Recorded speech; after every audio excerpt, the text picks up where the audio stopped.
of ChipEx. And I'm really glad and honored to invite our guest of honor, Mr. John Neufer, President and CEO of SIA, Semiconductor Industry Association. Welcome to Israel for at least the third time here in ChipEx. And I'm really happy that you're here, especially now after you were involved with the CHIP Act in the USA. John Neufer, please.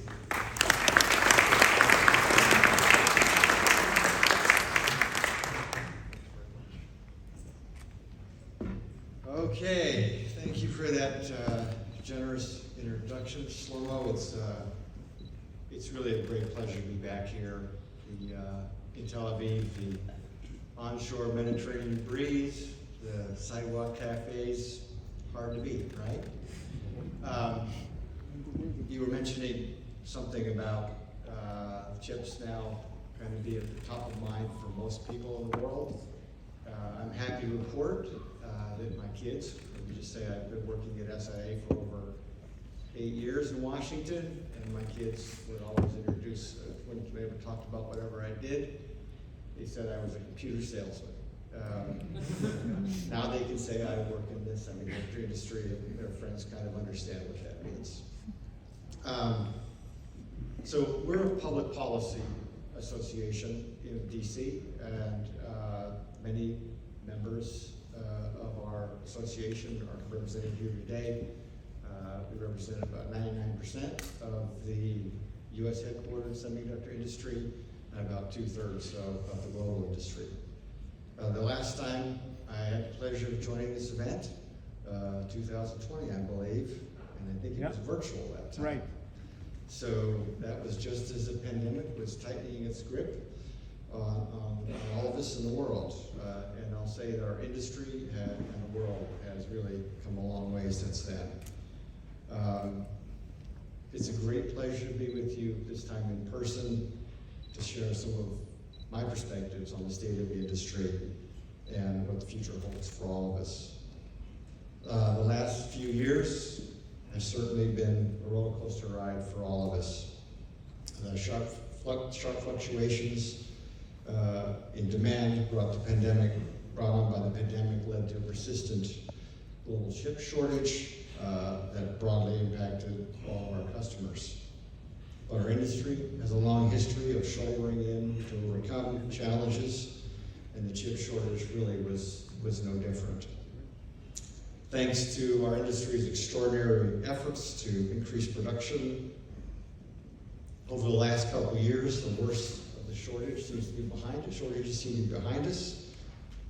As the shortage began to ease, however, our notoriously cyclical industry,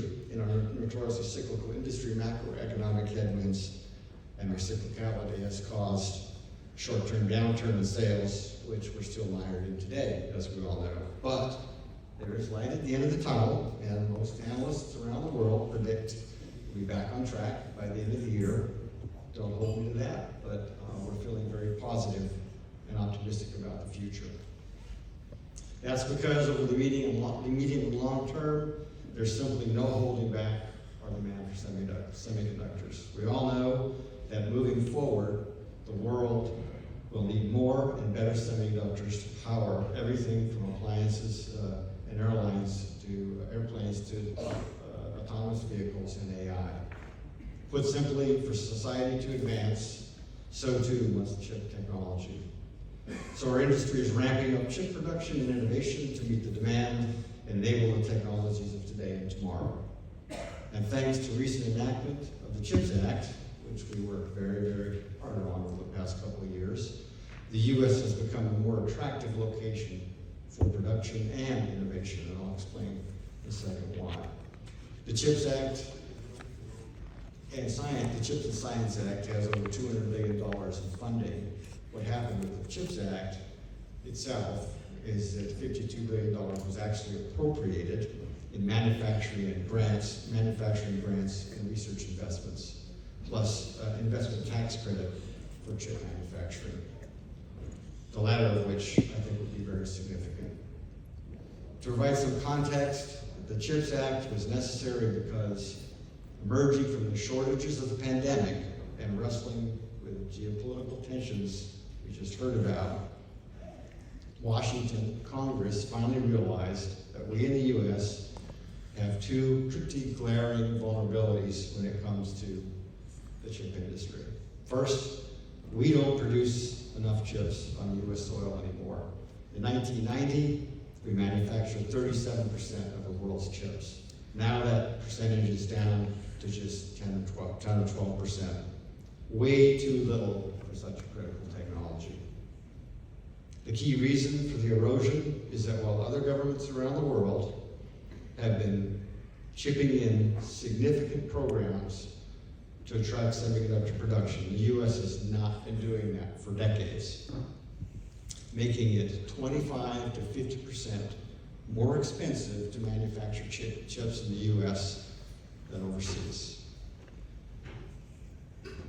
Essentially, we have not been dealing with a level playing field when it comes to chip manufacturing.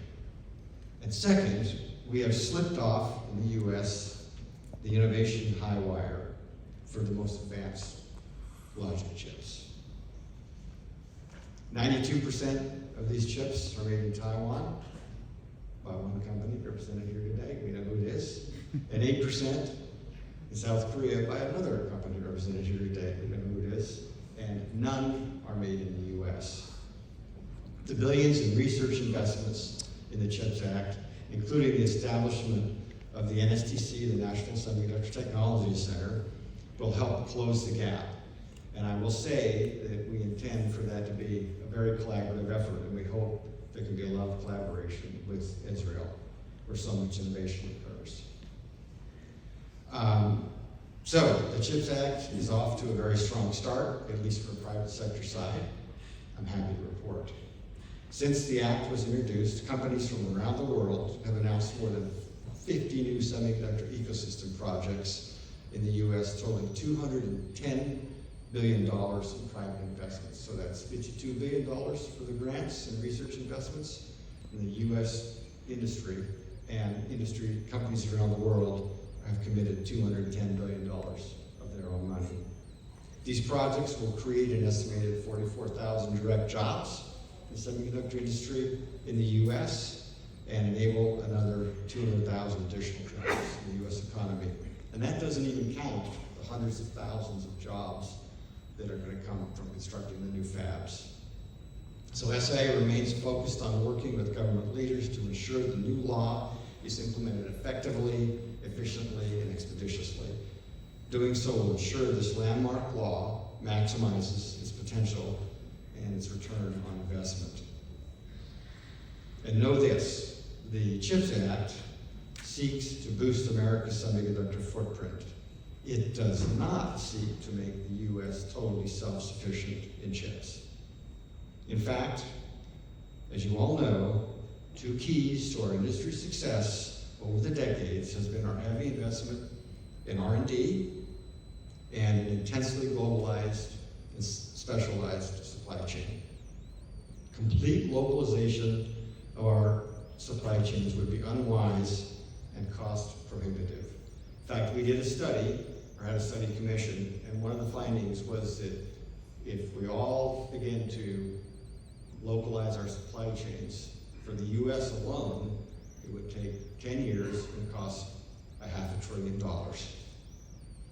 We'll need to maintain our commitment to both our global supply chains and our research intensity to be at our innovative best in the years ahead. In the United States, we'll also need to overcome lingering challenges. Foremost is that we must strengthen our semiconductor workforce by reforming our broken high-skilled immigration and reinvigorating our STEM education systems. Without action here, there will be more available jobs than available talent, and our industry won't be able to operate at maximum efficiency. And we need to do more to promote free trade. I used to work as a trade negotiator for the US government, and this is something that I hold very dearly, and we need to provide access to the global markets at a time when our fundamental free trade assumptions are being challenged. We in the United States are embarking on a big experiment in industrial policy. The White House calls it industrial strategy.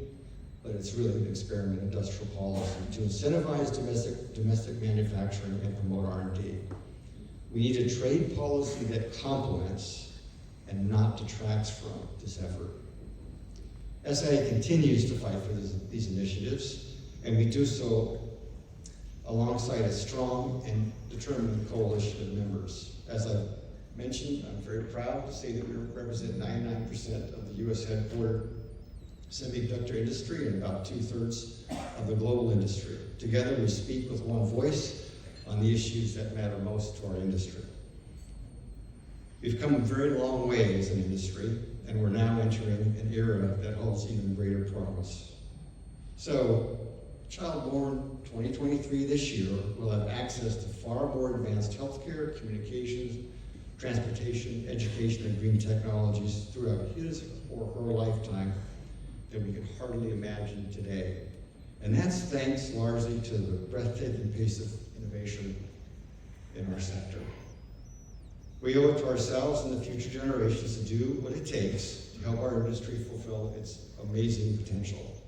As I close, let me thank you once again, Saul, for inviting me to speak again today. It's just really special, my great pleasure to do it.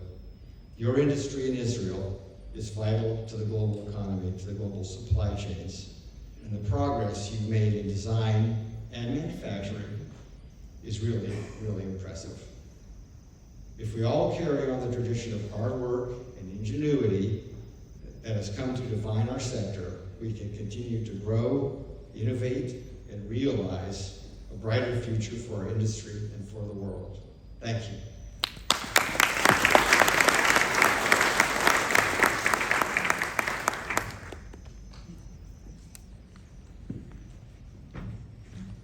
John Neufer, thank you for coming.